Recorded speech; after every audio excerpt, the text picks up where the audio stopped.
লাল শাক রান্না করব। রান্না ভাজা, লাল শাক দিয়ে ভাত খাওয়া হবে আমাদের। লাল শাক আর ডাল আর গোবি ভাজি।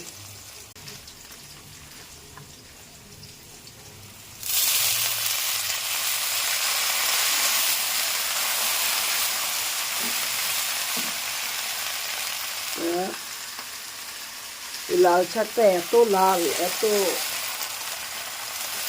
পোকে খাওয়া পাতা টাতা নেই, একদম দিয়ে দিলাম চাপা। তখন হয়ে যাবে লাল শাক।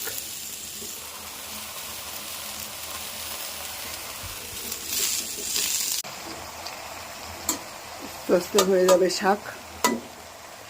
তো লাল শাক কার পছন্দ কমেন্টস করে অবশ্যই জানাবেন। আমার মোটামুটি এত পছন্দ না।